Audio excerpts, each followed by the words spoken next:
option 3 and follow the process. Or simply dial *170 *311# for a superb airtime purchase experience. You enjoy 100% bonus airtime anytime you recharge yourself with MTN Momo. Keep on talking with that 100% feeling. So, what are we doing today? MTN.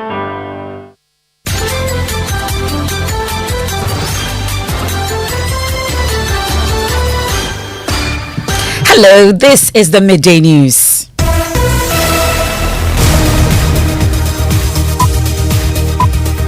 The news is live on Joy 99.7 FM here in Accra and Kumasi. It's on Love 99.5 FM. We are on Ganga FM in Jirapa, Flow FM in Aflao. We are on ATL FM in Cape Coast, Radio Max in Takrade, and Pad FM in Damongo. We are on Twitter Spaces, we are on Facebook, and we are on myjoyonline.com. The Midday News is sponsored by Petrol Sol, your clean fuel in full quantity.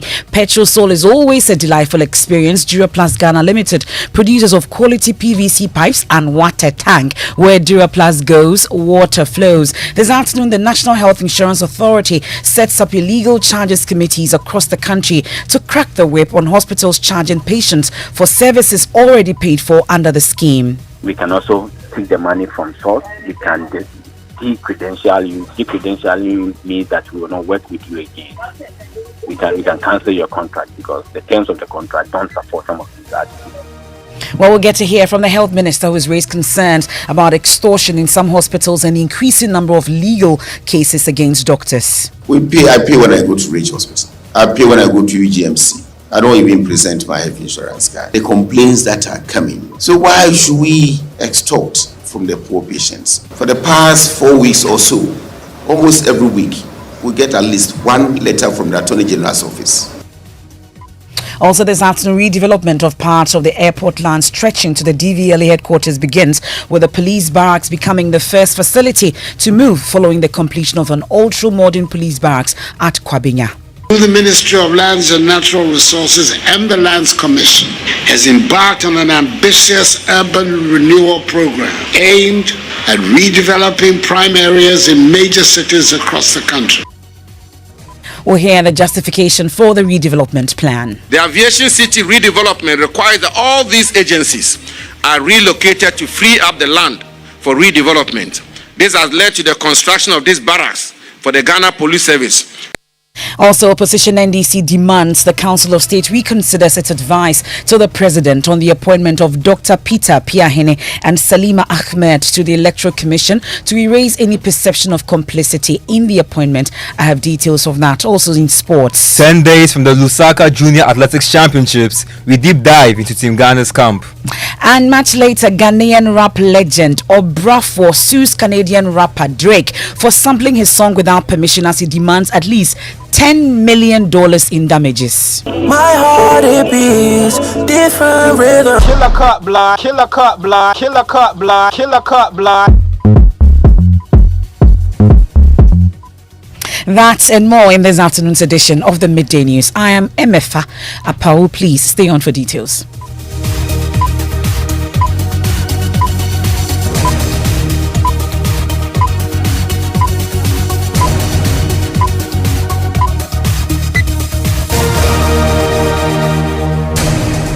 This is your home of independent, fearless and credible journalism. We settle for details and hospitals caught extorting monies from patients for services already catered for under the National Health Insurance Scheme would face sanctions, including losing their contracts with the National Health Insurance Authority. Well, these are steps that have been taken by the National Health Insurance Authority to rid the system of bad nuts after it came to the fore that many service providers were forcing poor patients to pay cash for services already catered for under the scheme. The Health Minister, Kweku Agyemang-Menu, raised similar concerns about the issue at a Ghana Health Service Senior Management meeting in Kumasi. Ohiming Teria has more. According to the Health Minister, some subscribers of the NHIS have lost confidence in the scheme, but assume the NHIS has collapsed. Mr. Agyemang-Menu says he has come across situations where NHIS beneficiaries are forced to cough 1,000 Ghana cedis for a cesarean service covered by the scheme. From the end user point of view, it looks like health insurance is not working in our country at the moment. I'm a patient and I know what it is. And I interact with a lot of people, not only my constituency, not only my region, but elsewhere. And the complaints that are coming about how those who are subscribed to health insurance are treated in almost all our facilities. To the extent that even CS, some are paying more than 1,000 cedis from their pockets in quite a number of our facilities now, when that is on the health insurance benefit package list. So why should I use that harsh word, extort from the poor patients? The health minister, who spoke at the Ghana Health Service Senior Managers meeting for 2023, also spoke against the high cost of medical implants and other logistics. He called on the senior managers to find possible cheaper means of access to healthcare delivery while adopting mechanisms to support healthcare delivery. There are certain disciplines that we cannot even go. As I stand here, I have somebody with an estimate for orthopedic intervention for 53,000 Ghana cedi. Yesterday in the night, by 8 o'clock, that lady was sitting in my house. The previous time, she chased me in my office, MP's office in Doma. I was just getting into my car. She showed me the cost estimate. I said, Madam, I cannot afford. Only on you, 53,000. What about the rest who have queued looking for support from the MP? Then she asked me, Entimingu, what do we do about this? So we need strategies, not from the DG alone, but how we can get cheaper implants to supply for people to use so that they get out of these challenges. Meanwhile, Chief Executive of NHIE, Dr. Bernard Okoboy, talks about efforts to improve claim submission processes at the NHIE. Ohiming Teria with that report. Well, some card holders have been speaking to Joy News and they've confirmed that they often pay cash for these services and medication, buttressing the point of the health minister. The other time I was here and I went radiotherapy. The amount I paid, in fact, I don't know where stand the insurance card. I don't know if it is working or not. I've been coming to the hospital at Kolebu, and the national health insurance, only the thing that it covers with visitation, only the visitation. I have to pay for the lab and the scan and those things. That's the only thing the national health insurance does. I have NHIS, and when I go to hospital, it only covers my payment of the hospital bill. Well, apart from extortion under the National Health Insurance Scheme, Mr. Ajiman also raised concerns about the increasing number of lawsuits against health professionals. I've been with you for the past 6 years. Earlier when I came in, those things were not happening that much. But now it's become something, it's just climbing, it's becoming very common. So what is it? Deliberate efforts to try to go to court, get somebody to take us to court, or we have forgotten what we were trained to do in a more efficient manner? Negligence, or what is happening? But since you are senior managers of the care side of what we do in health, I think I throw this challenge on you, and in your strategic meetings, you discuss how these problems of court matters can be resolved.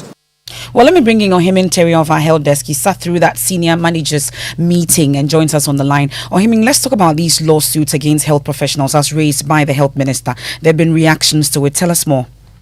Yes, Emefa, according to Kwaku Ajimamenu, when he joined the ministry about 6 years ago, the situation was quite different.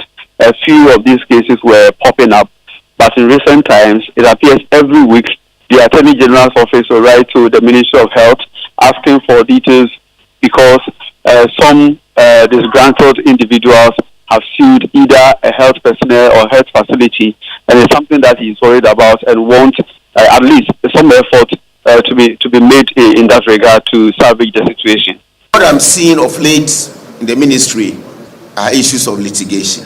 For the past 4 weeks or so, almost every week, we get at least one letter from the Attorney General's office. Somebody has sued somebody with problems with care, service delivery, and they want us to come with information for them to go to court with. Then we'll refer to Director General for Kumabwaji. But I've been with you. That's Health Minister Kweku Agyemang-Manu. Well, before I move away from matters relating to health, we can hear from the National Health Insurance Authority's response to the extortion claims made both by some patients and the Health Minister. We have given directive, and we didn't end that directive. In fact, we have set up what we call co-payment or illegal charges committee at all levels, national, some at the regional levels, we set some at the district levels. They are taking facts, evidence, and if we need to punish, we will punish. If we need to caution, we will caution. But all of these things are just to make sure that there is a better collaboration between NHI and our providers. Because really, we don't banter. We collaborate, praying that once we are doing our part, however gradual it may seem, they should try as much as possible and also help us by desisting from some of these things that the minister is talking about. That you can also bring up your issue to NHI and, for that matter, that committee. Well, depending on the magnitude of the issue, sometimes, as far as I know, there has been refund. People have been facilities have been asked to refund, and they do refund. We can also take the money from source. We can de-credential you. De-credential you means that we will not work with you again. We can cancel your contract because the terms of the contract don't support some of these activities. Berima Sapong, spokesperson for the National Health Insurance Authority. Now, away from that, redevelopment of part of the airport land stretching to the DVLA headquarters begins as the police barracks become the first facility to move following the completion of this ultra-modern police barracks at Kwabenya. President Akufo-Addo, who commissioned the project, says government is doing everything within its ability to bridge the housing gap in the country. Commissioning that 312 housing units for the Ghana Police Service, the president observed that Ghana's lands, especially those in the urban areas, must be put to optimal use.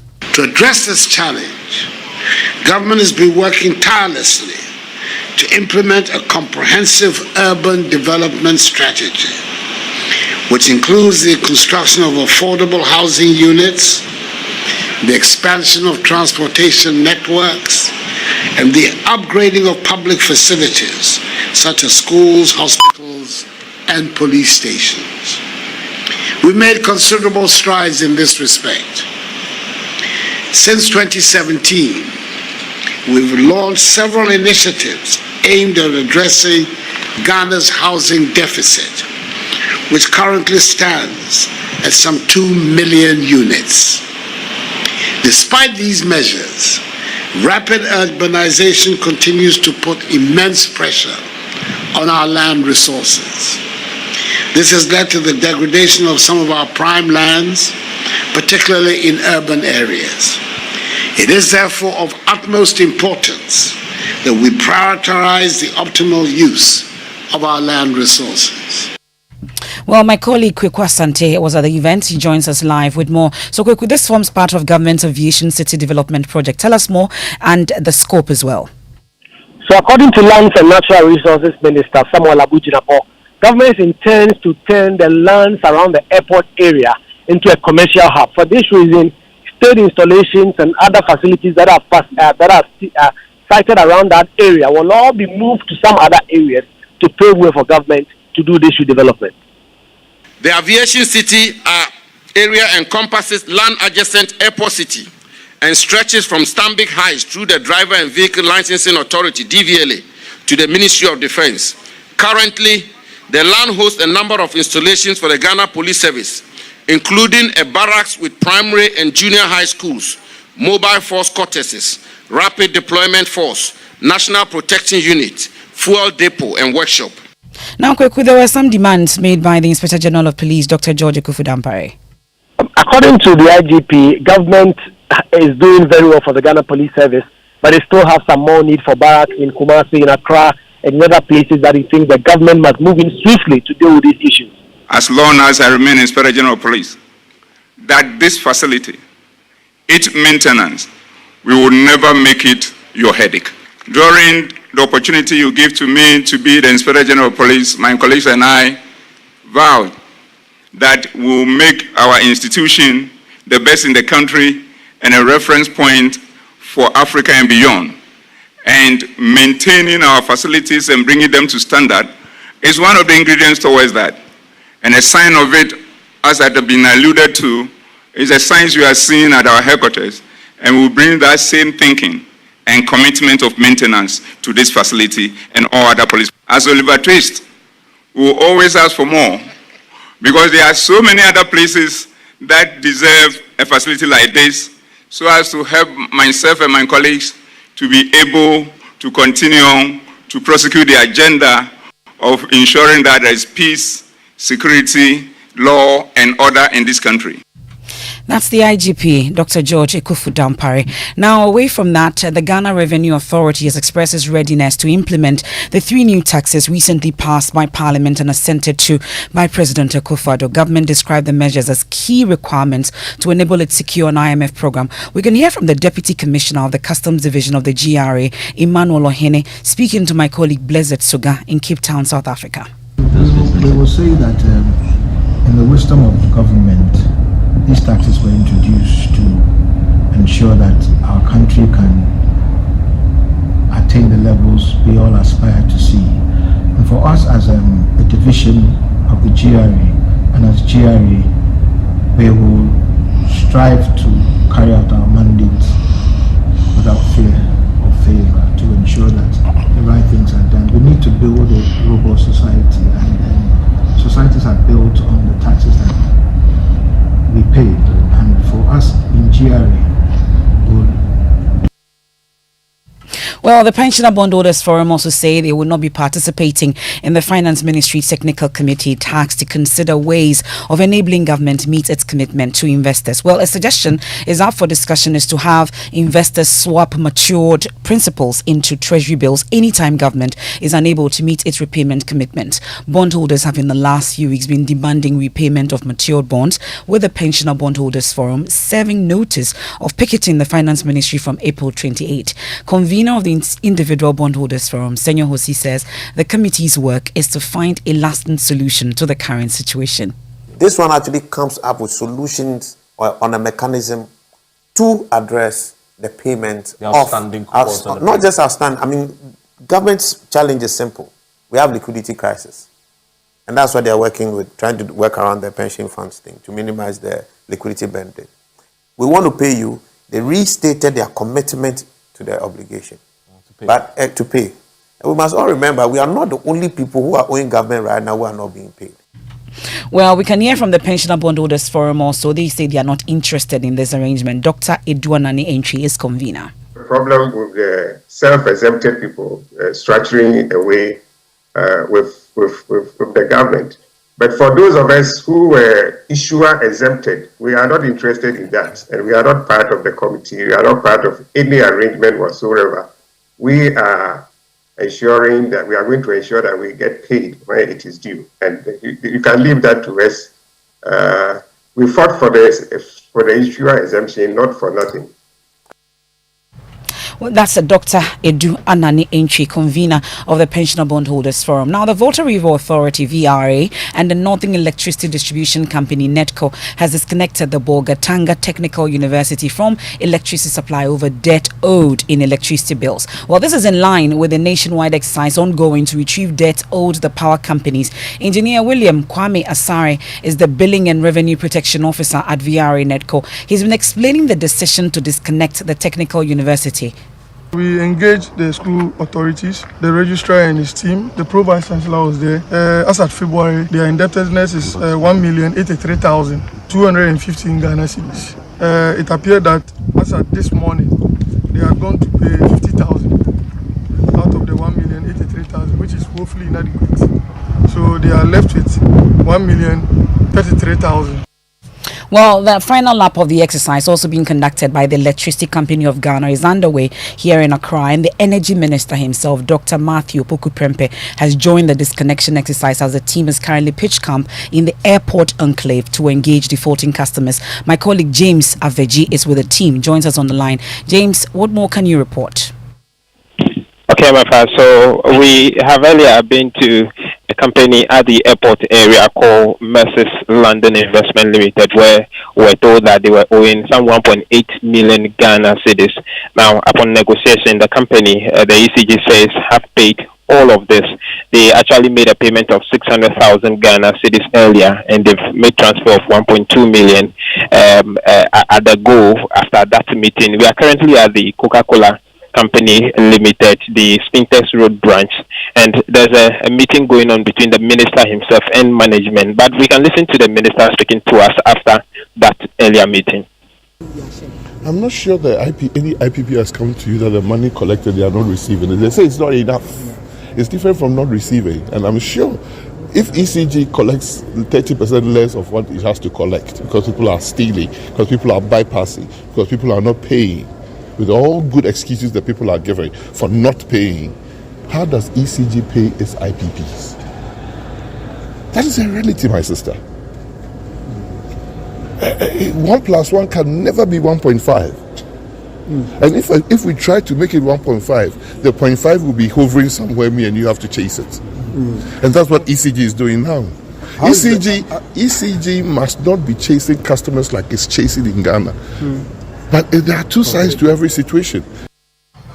Energy Minister Dr. Matthew Opoku-Prempeh taking us on a quick break here on the Midday News, sponsored by Petrosol, your clean fuel in full quantity. Petrosol, always a delightful experience. Also brought to you by Duraplast Ghana Limited, producers of quality PVC pipes and water tank. Where Duraplast goes, water flows. When we return from the break, we have sports, and then Ghanaian rap legend Obrafo sues Canadian rapper Drake for sampling his song without permission, as he demands at least $10 million in damages. My heart it beats.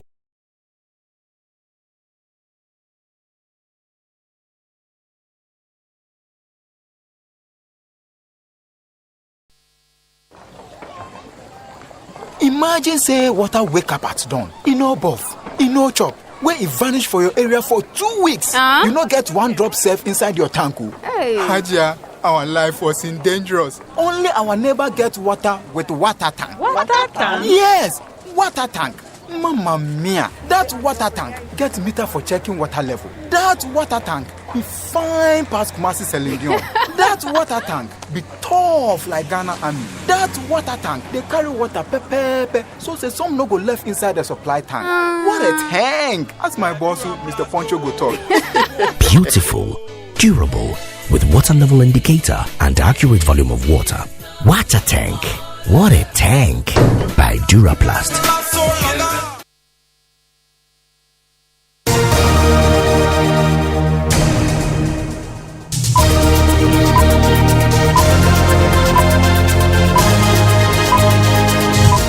Thanks for staying with us. Michelle Queen is here with the latest from the world of sports. What are we talking about, Michelle? Emefa, we are only some 10 days away from the Lusaka Junior Athletics Championships, and the Ghana Athletics, they are determined to ensure that Ghana dominates that event. Okay.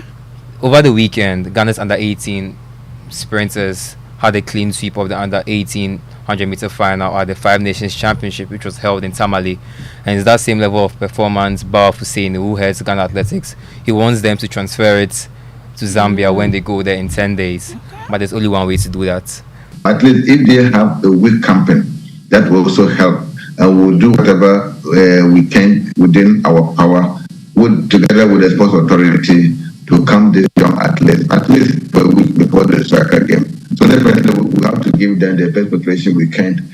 They have two good competitions, that is good, but we need just to polish them up for them to leave the shores of Ghana. And I have very good hopes that these athletes will come home with medals. So there'll be more from Lusaka and also the build-up as Ghana prepares for it. But tonight from 6:50 p.m. there will be game 2 of the Joy UCL Nights. Manchester City going to Bayern Munich, who are looking to overcome a 3-0 deficit. Commentary starts at 7 p.m.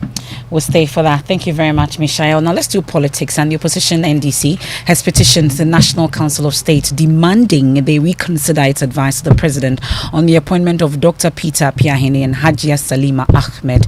My colleague Elton Bruby joins me in studio with more on this particular petition. Well, Elton, so 3 people were appointed to the EC by the president, but why has the NDC singled out Dr. Piahene and Salima Ahmed? So according to Dr. Piahene and Salima are known MPP functionaries, and for that reason their independence cannot be guaranteed, whilst they serve as commissioners of the Electoral Commission. For Dr. Apiahin, they said that he was a member of the 2022 Bono Regional Election Committee of the MPP, Regional IT Director for Election 22 for the MPP, Bono Regional Day Coordinator for Election 2022 for the MPP, member of the National Research and Data Analyst Team for Election 2020 for the MPP, Regional Coalition Officer for the MPP Internal Coalition for Election 2020, and also a member of the Bono Regional Communication Team of the MPP. On Salima, her link to the MPP, according to NDC, is because some of her relations are employees of the current administration. Okay, and there are specific demands the party is making? They are asking the Council of State to reconsider the advice to the president and then write back to the president to say that we are withdrawing our advice. Okay, thank you very much, Elton. And we turn our attention to Kumewu and the camp of the governing NPP, and the vetting committee has disqualified 2 aspirants in the Kumewu primaries ahead of the parliamentary by-election. Meanwhile, the only female aspirant in the lead up to the by-election, Obapa Amasewa, the Secretary General of the Ghana National Commission for UNESCO, is confident the delegates will give her the mandate to lead the party. Well, my colleague Nanaya Ojima has more in the following report. The New Patriotic Party is seeking to retain the Kumewu seat in the parliamentary by-election. 6 of the 8 aspirants in the NPP primary have so far received clearance after the vetting. The vetting committee has, however, not disclosed reasons the 2 have not been cleared. Sources, however, point to documentation challenges which the aspirants have been given up till Wednesday to sort out. Amasewa is the only female amongst the 8 aspirants seeking to lead the NPP in the by-election. She wants party delegates to vote massively for her to lead the NPP to victory. I'm not only standing here on the ticket of being female, but being a female achiever, a female who has excelled in all endeavors. My record is clear, and I'm a true patriot. And if given the chance, I shall take Kumewu constituency to its rightful place, and that is why I am standing. Well, 2020, we put it straight to the fact that one of our own went as independent. And that is why I'm saying I am here as a unifier, because often families fight. That is inevitable. It is important to sit and put together everything, ensure that people's grievances are heard and felt, so that we come together and be the Kumewu constituency that we've always been. The people of Sechia Kumewu deserve better. Now, entrepreneur, activist and board member of the OR Foundation, Yvette Tete, is set to make history as the first human to swim the whole length of the Volta River. Yvette and her organization are doing this to raise awareness about how discarded clothes are polluting the country's water bodies. The goal, she says, is to make polluted water bodies like the Kole Lagoon clean for swimming again. It's also to let the world know nothing is impossible. Maxwell Agbagba joined Yvette and her friends at Akonsombo and now reports. A dive into the Volta River, accompanied by a big splash. This has become the routine for Yvette Tete as she swims from the northern to the southern part of the country. I'm now on board a vessel on Lake Volta called the Woman Who Does Not Fear. Here with me is Yvette Tete. She says the time to save Ghana's polluted water bodies is now. We started in the northern regions of Ghana, so I started swimming in the Black Volta from a town called Wipe, and then from there swam through the Black Volta to where the Black and the White Volta meet, the Volta River, the Volta Lake, and then the next and last part of the journey will be from Akosombo to Adan. Wow, you're going to swim from Akosombo to Adan? Yes, I will. Wow. Not in one day. Not in one day. Co-founder and producer of the All Foundation, J. Branson Skinner, says some persons see the team's vision of stopping waste colonialism or textile pollution as unattainable. He says the dream of making Ghana's polluted water bodies, including the Kole Lagoon, clean again for swimming, is doable. Impossible is just a feeling. The idea that somebody could swim 450 kilometers of the Volta River system seems impossible, but we're proving that it's not. And we're proving that you can make a solar paneled research vessel here in Ghana. We wish Yvette and the All Foundation all the very best. Killer cut, blood, killer cut. Killer cut, blood, killer cut.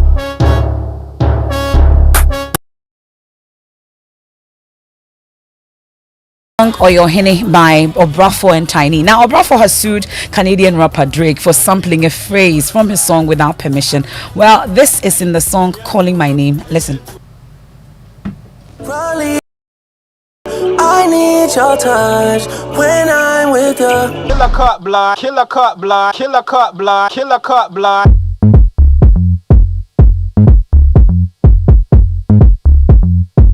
Well, let me bring in legal affairs correspondent Joseph Akable taking a look at this particular suit. What are the details? And so it has to do with the phrase killer cut that you heard in the two songs there. And he says that sometime in the period leading to the release of that particular song, he was contacted via email by an individual claiming to be an agent of the musician. And he did not give his approval. There was an initial email. He was sent another email to ask whether he had received the email. He acknowledged receipt but did not give permission. But nonetheless, that phrase had been taken out of his song and put in Drake's song. And so he's asking for at least $10 million in damages. For just Killer Cut? Yes. Okay, great. Well, we look out for that particular case. And that's how we end today's edition of the Midday News here on Joy 99.7 FM. There's more when you log on to myjoyonline.com. Some stories making the headlines there. Aisha Wang re-entered Ghana because she had missed her husband. The court has been told. Also, Obrafo sues Drake for $10 million after rapper sampled Oyohene without consent. That's and more on myjoyonline.com. We have Living Word with Pastor Mensah Otabil up next. I am Emefa Apawu. Many thanks for your company.